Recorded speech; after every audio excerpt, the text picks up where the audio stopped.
Sadie Nardini, founder of Core Strength Vinyasa Yoga. And it's really nice to be able to just kind of hang out down here like this, but I couldn't always do this at all.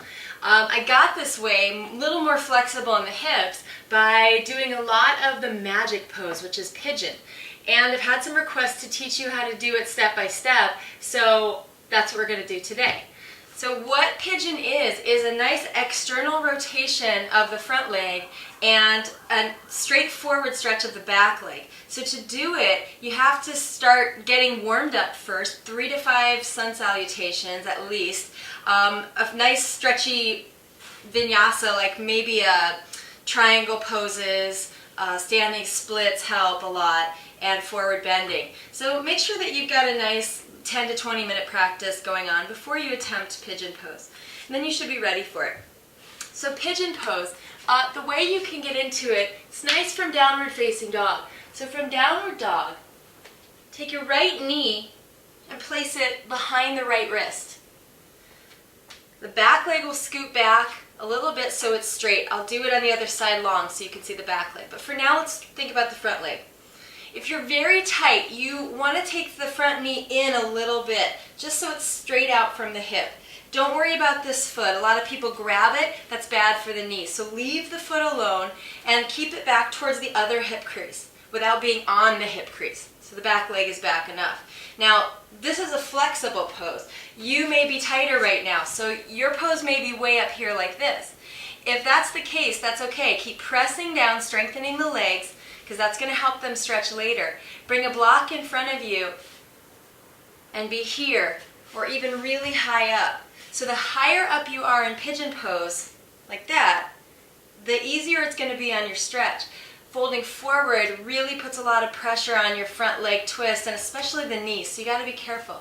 So in the beginning, stay up pretty high, pressing the feet down, getting some nice muscular action.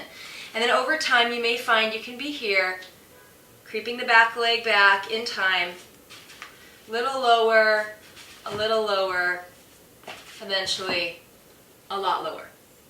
So in time, this will stop stretching out here in the outer hip somewhere. So you can, to deepen the pose, widen your front knee. So widen it to the side and back just a little bit, keeping your hips nice and centered. And just creep the back leg back slightly. So you don't want to be rocking off onto this hip, because that's going to escape the stretch a little bit.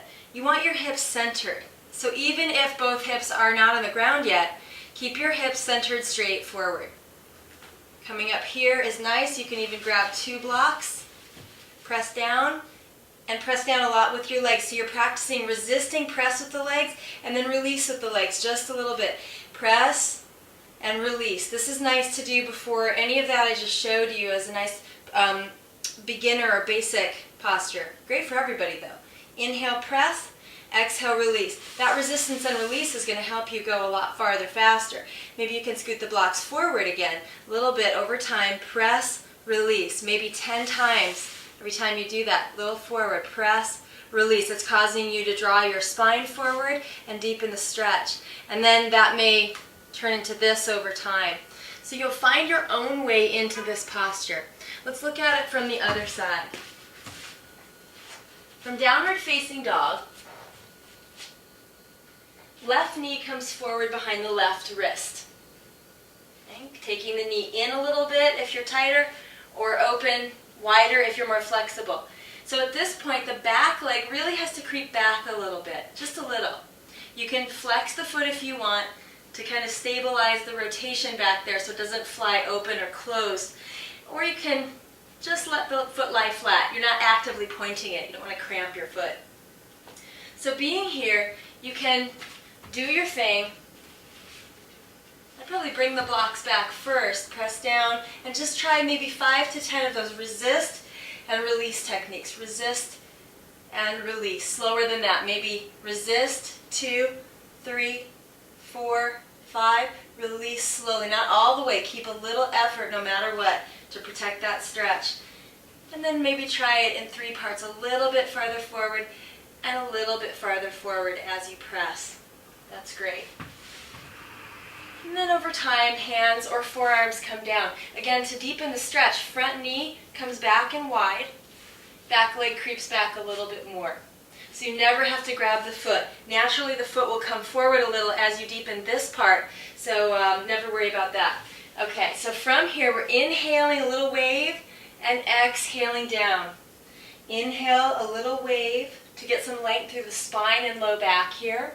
Inhale a little wave, exhale down. If you want more of a back bend, and of course you know you can use your blocks and do it here. Just want you to be where you're at.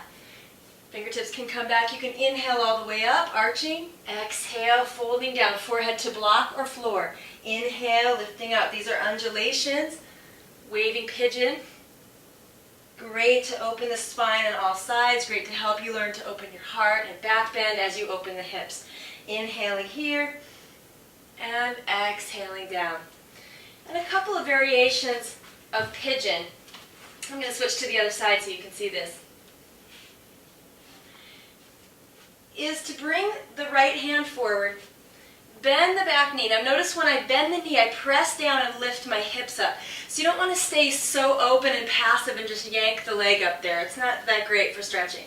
You want a little muscular action as you lift that leg, pressing the back knee down into the floor. And with your hand, or if you need a strap here right now, take a hold of the ankle.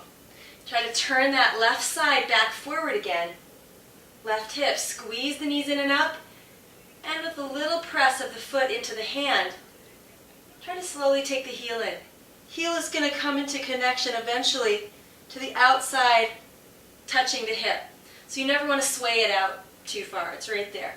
So you can be here breathing, or a block, lovely thing, a block for this posture. Breathing in, press a little bit through the foot, and release a little bit. But keep those knees squeezed in. And over time you'll notice you can go back a little farther as you draw in. Then you can try the twisting stretch here. So left hand comes down to the floor. Back knee bends again, and with the opposite hand, right hand, you can reach around and grab the inside of the foot or ankle. Make sure not to sway the shin around. Keep it right over the back thigh there. Inhale, lift the legs. Exhale, twist. And slowly draw the leg in. Over time, you can work on coming down to a block, deepening the stretch, even the floor, deepening the stretch. That's major. It really opens this outside front hip and gets the quadricep action happening here. Same with this one. You can eventually come down pretty deep and fold, but don't push it. And when you're done with that, I'd come back into some kind of a neutral pose, rolling the sit bone flesh back and taking a nice easy forward bend, just maybe halfway down, and waving from side to side as you let your leg connections in the back of the legs open naturally. So that's KAPOTASANA, pigeon pose. Hope you enjoyed it. Please write me with any questions and let me know how it goes. Namaste.